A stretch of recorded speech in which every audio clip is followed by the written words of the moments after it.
Hello everyone, आप सब कैसे हैं। आई होप आप सब अच्छे हैं, स्वस्थ हैं। Welcome to my new vlog. और आप सब जानते हैं जैसे कि आज दिवाली का दिन है, बड़ी दिवाली है। सो गाइस, सभी के घर में दिवाली की तैयारियां चल रही हैं। और आज मैं भी सुबह नहा धो के अपना काम सारे ख़त्म करके किचन में आ गई हूँ। उससे पहले मैंने झाड़ू पोछा और घर को पूरा साफ़ सुथरा किया मैंने। फिर उसके बाद मैंने किचन में आया। किचन में आने के बाद मैंने सब्ज़ी बनाई है, जो कि आज अमावस्या है तो पंडित जी का खाना भी बनना था और पितृ देवताओं की थाली भी निकालनी थी।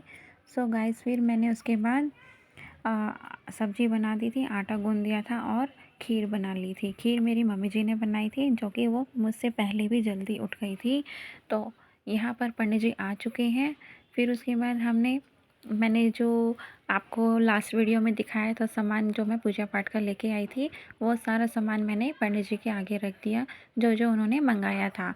कुछ चीज़ें थी जो उन्होंने नहीं लिखी थी लिस्ट में, लेकिन मुझे पता था कि लक्ष्मी पूजन में ये चीज़ें यूज़ होती हैं, ये सामान यूज़ होता है, तो फिर मैं अपने अकॉर्डिंग ले आई थी। क्योंकि मैं आधी से ज़्यादा चीज़ें जानती हूँ, कि मैं पहले भी लक्ष्मी माता के व्रत रख चुकी थी, तो उसी टाइम से मुझे पता था कि लक्ष्मी माता की पूजन में ये सामान यूज़ होता है।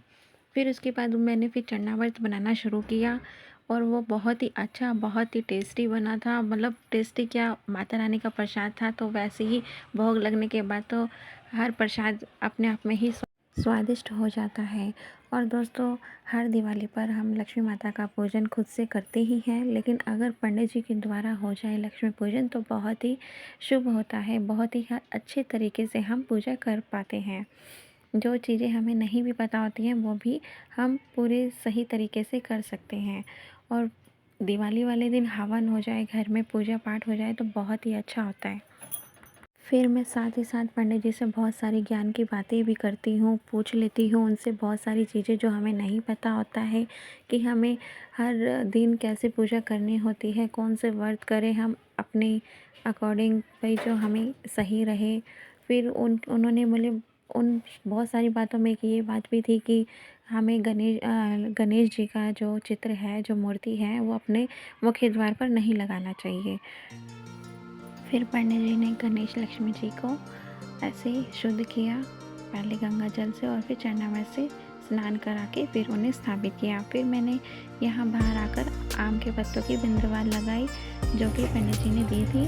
फिर उसके बाद पूजा करने के बाद हमने पूरे परिवार सहित हवन किया। हवन करने के बाद आरती की और प्रसाद लिया। प्रसाद लेने के बाद फिर मैं किचन में आ जाती हूँ। किचन में मैंने गर्मा गर्म पूरियाँ बनाना शुरू किया, जो कि पंडित जी खाना खाने के लिए रेडी थे। वो जल्दी जल्दी कर रहे थे, क्योंकि उनको आगे भी जाना था। दिवाली के दिन पंडित जी को मिलना बहुत मुश्किल होता है।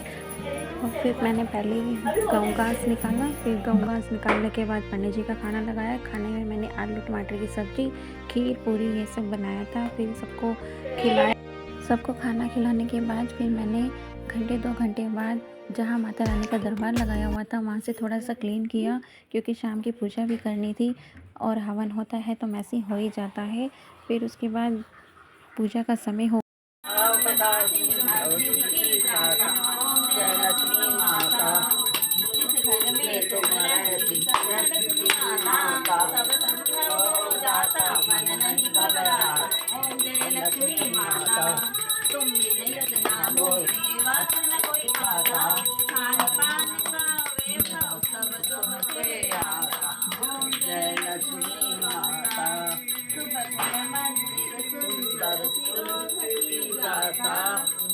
सो गाइस, इस तरह से हमने इस बार की दिवाली पर लक्ष्मी पूजन किया, सुबह में भी और शाम में भी, जो कि बहुत ही अच्छा रहा।